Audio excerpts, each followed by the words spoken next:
Newfoundland and Labrador Premier Tony Wakeham is launching a review of the province's massive hydro deal with Quebec signed by the previous Liberal government. This follows up on his election promise to put the Churchill Falls Memorandum of Understanding to an independent review and hold a referendum on an eventual deal. The three-person panel will have 4 months to get the job done. This goes past the April deadline the previous Liberal government had set with Hydro-Quebec to sign the formal agreement. The Quebec government, meanwhile, is warning the deal could be at risk if it's not settled before next year's Quebec provincial election. The leading Parti Québécois has called the MOU humiliating for Quebec. Tony Wakeham is the Premier of Newfoundland and Labrador, and he joins me now. Premier, it's good to see you again. Thanks for being here, sir. Glad to be here. When you first announced you wanted to do this review of the Churchill Falls deal with Quebec, you initially said it would take 60 days, then maybe 90 days. Now this independent review is going to take a full 4 months to the end of April, and it goes beyond the deadline that was set to finalize the commercial arrangements with Quebec. So does that mean there's no chance of the existing deal being finalized with the government of Quebec? Oh, no, not at all. I've said right from the beginning, though, that I wouldn't be held ransom by any artificial deadline. What I am more concerned about is making sure that the people of Newfoundland and Labrador get the best deal possible from our natural resources. And that's what this is all about. That's what it's always been about. It's about making sure that we get the best deal possible. Right, but on the timeline, if you get to the end of April before the report lands on your desk, and I believe you said today you're willing to extend it if the review panel feels it needs more time, then you'd have to assess it, maybe reopen negotiations, and of course there's a referendum that you've promised to hold on this, and that's going to collide with the Quebec election, almost certainly, if you take this long. So, I mean, doesn't that effectively mean this deal with this government of Quebec is dead? Well, I don't think that any deal is ever dead. What I've said I was going to do is look out for the interests of the people of Newfoundland and Labrador, which is exactly what I'm doing. It's unfortunate that this independent review was not carried out back in January when this deal was first announced. Because if it had been, maybe we would have answers to some of those questions that the people in Newfoundland and Labrador have raised over the last year about the challenges with the MOU and never got answers for. So now what I've done is set up an independent review panel that's going to take the opportunity to go through the terms of reference that we've provided, which is a lot of the questions that people have been asking, and will actually get to the answer of whether or not this is not just a deal, but it is the best deal that we could get. Look, my question is not meant to suggest your intentions aren't pure on this. It's just the calendar is what the calendar is, right? Quebec has to have an election by October. And you know, if you are going to have the referendum, I think in 1995, when Clyde Wells had a referendum on changing the education system, it was a 90-day campaign. In 97, when Brian Tobin had to redo it for legal reasons, it was a 30-day campaign. So you start stacking up a lot of months, and you get into the period where Mr. Legault and his party are going to be trying to pull off a political miracle to hold on to power. So the Parti Québécois has called this deal a humiliation for Quebec. You seem to feel it's bad for Newfoundland and Labrador. That doesn't seem like a good negotiating position for you and maybe a new PQ government should have come to that, sir. Well, I think, David, for me, it's, you know, whether you focus on time or you focus on the deal. There is no such thing of any time when you have a bad deal, or you have a deal that people haven't got the confidence or haven't got the information around. So for me, my number one focus, you know, we've lived through the 69 agreement. All of us in Newfoundland and Labrador do not want to see a repeat of the 69 agreement. But what we do want to make sure of is that the assets that we have as a province, especially the power assets that we have, we can turn around and make sure that we are the principal beneficiary of those assets. And whether that happens in 2 months or 3 months or 4 months, what's important for me is that at the end of the day, we're going to make sure that any deal we sign with anybody is going to reflect just that. But don't you, given the circumstances with the negotiating partner as it exists right now with Quebec, don't you need to worry about the deal and time at the same time? Because, you know, one could be dependent on the other. We will turn around and do our independent review that I've set up to do, and we will get the results of that review. In the meantime, we will continue on with the negotiations on the technical issues and the non-binding issues.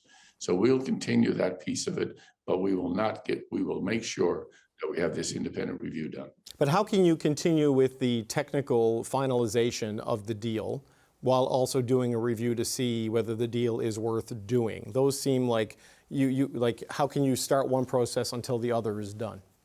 There are things that have been ongoing now since we've been elected that are dealing with those non-binding issues and a lot of the things around some of the scope of the engineering work and those type of things that can be done. But as I have said right from the outset, this is about the people of Newfoundland and Labrador. This is a generational opportunity, because what we want to make sure of is at the end of the day that we have that ability to be in control of our own destiny. And I want to make sure that we have, in fact, done our homework, that we've done an independent review of this MOU, and the committee will tell us or make any recommendations that they wish to make coming out of that.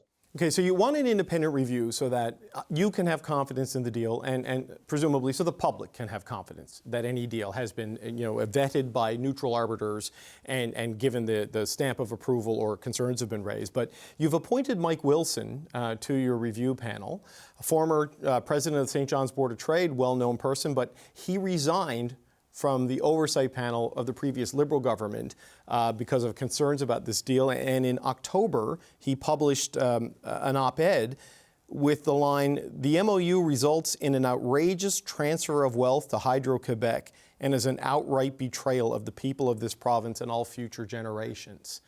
If Mr. Wilson was on a jury, I'd want him disqualified because he's made up his mind. How can you have a comment like that and be neutral here? Well, let's think about it. It was the Liberal government that appointed Mr. Wilson to begin with to the committee that he sat on previous. What Mr. Wilson did was write penned a letter of resignation, which I have made public, to talk about what he found was literally they were not getting the flexibility or the freedom to actually dig into the details of the MOU. And I've turned around now and I've given that flexibility, that freedom to this new committee. They will have the ability to go to talk to whoever they want. They will have the ability to access any documents they want. I've put it under Section 2 of the Public Inquiries Act to make sure that at the end of the day, if they want to subpoena someone to come and chat with them, they can do that. And so Mr. Wilson comes back in a completely different environment than he was in previously. And I have all the confidence in the world that he will do an excellent job. Well, it's a completely different environment, at least in terms of the inquiry that you set up, but outright betrayal of the people of this province and all future generations. I mean, that has nothing to do with terms of reference. That is passing judgment on the deal. So, and you're the premier, you can appoint who you want, but this sounds like... I would argue that, yep. No, it just sounds like he's made up his mind. You know what you're going to hear from Mr. Wilson. I think what Mr. Wilson has expressed, and he expressed it very clearly in his letter, is a frustration of being asked to be part of a committee, to be part of an oversight committee, and expressing a frustration that they weren't being allowed to do their job. And that was the frustration he's expressed. And now he's going to have that ability with the other two members to be able to go in and independent review that and have a look to be sure. And they will have, as I have said, access to every documentation, anything they wish to have access to, and we will make sure we give them the resources to do it. But presumably, Premier, an independent review would either be able to say, yes, this is a good deal, or this is a bad deal, or somewhere in between, there's rooms for improvement. When you make a public claim, as Mr. Wilson did, that it's an outright betrayal of the province and all future generations, that's a hard thing to come back from, because I know he was frustrated with the process and the limits and the terms under which he was asked to provide oversight, but this is more of a value judgment of the contents of what's there. So, I mean, how should the public view that? Yeah, I think if you look at the terms of reference that we have outlined for this independent review and the people that we've put on this independent review, if you focus in on those, that's the independent review that we're going to have done. That's what Mr. Wilson will be part of. But you would criticize Dennis Brown, who, for a national audience, is a former consumer advocate in Newfoundland and Labrador, who would argue on behalf of consumers for electricity rates at the Utility and Review Board. But he was also a Liberal partisan. But you would criticize his independence on the previous Liberal panel for past comments he made supporting this.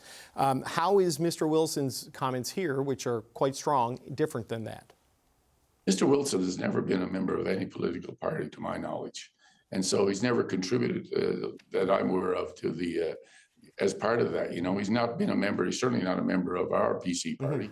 But I want to point out, though, that Mr. Wilson has had a distinguished career And what I'm focusing on here is the big issue, which is the issue to make sure that the people in Newfoundland and Labrador can benefit from our natural resources, and to make sure that the MOU that has been presented to us, in actual fact, represents that opportunity.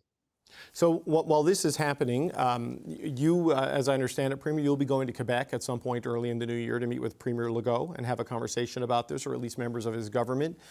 If they raise questions about this, what do you say to them? Can you negotiate further with the Premier with an election coming up while this review is going on? I mean, how do you manage that relationship? Because their political situation is quite fraught, and now the centerpiece deal that they wanted is very much up in the air. I understand that the Premier of Quebec will have to make sure that he does what's in the best interests of the province of Quebec. What I'm interested in is making sure that any deal that we sign with anybody, including Quebec, is in the best interest and represents the best opportunity for the people of Newfoundland and Labrador.